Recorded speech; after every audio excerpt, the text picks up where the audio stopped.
Hey, I'm going to talk to you a little bit about ohms, especially when it comes to subs and all.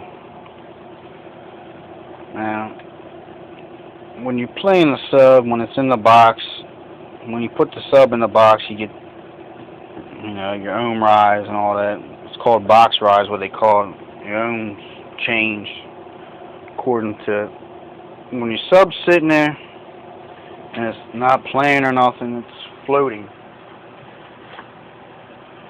It's floating.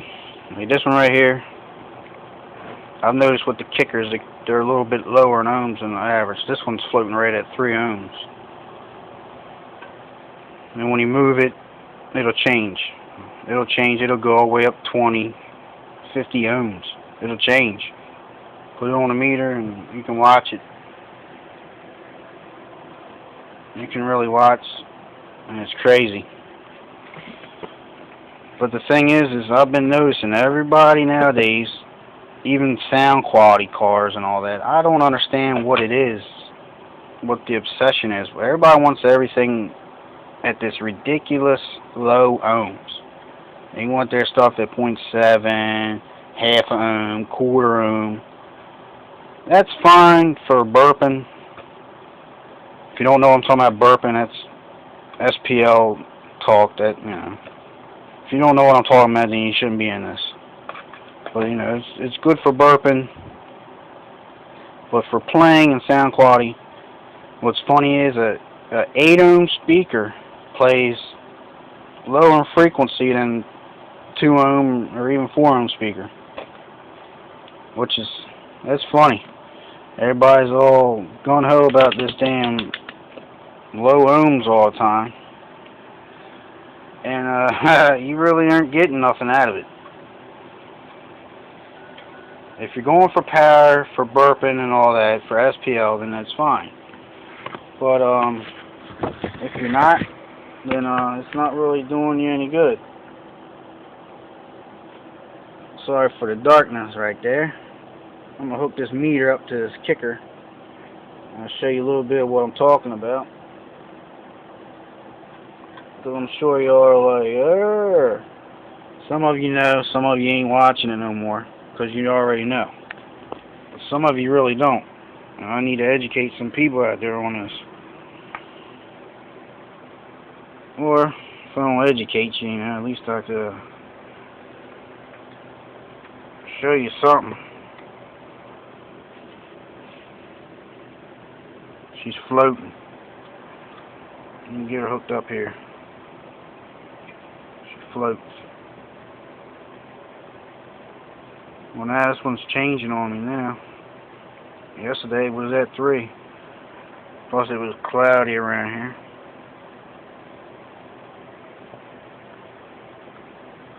Just tapping on it. Look at that. I'm pushing down on it. This is ohms. That's just going down. I'm going to travel it up and down like it was playing.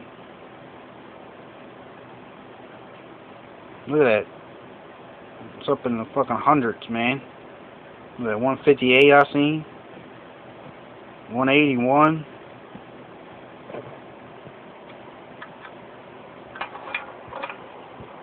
And I'm not even moving it that far. Now, they actually got filters that you can build that'll take care of this. You're basically just putting a resistor in between the line to keeping it set on whatever that resistor is. But for crossover networks, for your components and for high-end components and stuff, some of your crossover networks actually have a little network built in there. You can go on Sound Domain website and look up crossover notch filters and stuff like that, and you'll find them. You'll know what I'm talking about. But all it really is just basically if you get a high enough watt resistor, you can put in between, and it'll stay at that ohm, whatever ohm your resistor is going to be. But I just wanted to show a little light on, how that can change. And I wasn't even playing. I was just taking my hand, moving it back and forth, and I'm not even really moving it far. And you've seen how far it was changing. So imagine when you really get that thing moving. Plus, it's free air too, so you're gonna have a different response. If you put it in a ported or a sealed, or even a bandpass, it's all gonna be different. And just everybody wants to drop down them ohm loads and all. And like I said, it's good for burping, but for sound quality, like my car, I got my subs wired at 8 ohm. I got dual 4s. And I could wire them 2 ohm and then wire them series to 4 ohms. I can still get my 4 ohm load I want, but I got them wired in 8 ohm. Got them down to 4 ohm mono because I'm telling you, even if you look at a chart on a speaker, I gotta get out my notebook. I got them laying around. If you look at the charts, you'll see that the frequency response on a 8 ohm speaker is lower than a 4 ohm or 2 ohm. A 4 ohm is lower than a 2 ohm, and so on and so on. Not saying it's not going to hit that low. I'm just saying it has a better response at lower frequency, is what I'm saying. I just wanted to shed a little light on that. Trying to educate people on stuff, just trying to bring back the old school shit, Because that's what I was brought up around, on those kind of factors too. A lot of people don't factor all that stuff in now. Everybody just, I don't know what some people think. Some of them walls I've seen built, just, that's another thing. I've seen walls being built. Everybody wants to build that one enclosure wall. I built the damn wall, had 4 15s, and I built 2 separate boxes. Put them in the truck and then screwed them together. Well, actually, you took thread rod and bolted them together and all. And then put the front cover over it. And then built the, sides and all, just built the wall. And it was strong. It didn't have flex like some of them boxes. I know some of them boxes you're losing a few dB just because of the design. Plus, you can get more control over having that sub in its own enclosure. And I've been seeing a lot of crazy stuff with them bandpass. Everybody's bringing back the bandpass. A bandpass is a very, that's a funny character to build. And I know box builders are saying, yeah, he's right. And those are funny boxes, You think you got something, and before you know it, you done destroyed a speaker. And not even know it until you take that box apart to look. But anyway, I don't want to get too crazy on length on this, I just want to make a little video on ohms, how crazy they can change on you while it's playing. You're not getting your true wattage. Right now I'm in the process of building my own crossover networks for my door. You see my other videos, you seen how I got my door panels made out with that little pocket. I just got some Hollywood and MB Court crossovers in there. I got a Orion in there too. I got old Orion here. That's a good one there. That's a oldie. That's a two-way crossover. Right now I'm in the process of building a crossover, and I'm putting a notch filter in.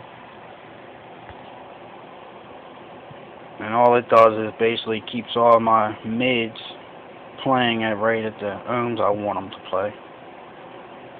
Like I was showing you how this changed just from me moving it.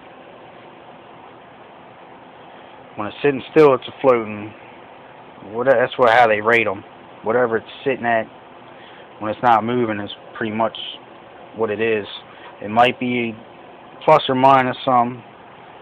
You know, if it's a 4 ohm speaker and you're seeing, you know, like 5 ohm, don't get scared, you know, because it's what it is. It's 4 ohm. Anyway, I'll do a video next on maybe amplifiers. Maybe I can shed a little light on THD levels. Dirty amplifiers and clean amplifiers. These are old Hollywood amplifiers. I actually got one in my car, 4-channel, the vacuum tube 4-channel is what I'm using. 75x4. It goes down to 1 ohm stereo. I've even had my 10 on it. It moved my 10 pretty good. Not bad for 4-channel. And it's got a whole another sound to it too. That's one thing that we need to invest in is good vacuum tube amplifiers, and not just for 4 channels. You need to make mono blocks and 2 channels tube amps, because it has a whole nother sound to it. Unless you've heard a vacuum tube amp in a car on highs and sub, and you probably have no idea what I'm talking about. And it's a sound all on its own. I mean, it's crazy how clean and just crisp, and it's awesome. That's all I can say. But I don't want to get too involved in this. Just wanted to show you a little bit about ohms, and if that helped you. If it didn't, let me know. If it didn't, let me know. I don't care. Whatever. If you stop watching halfway through or whatever, that's straight. But just wanted to shed a little light on to the younger people, you know.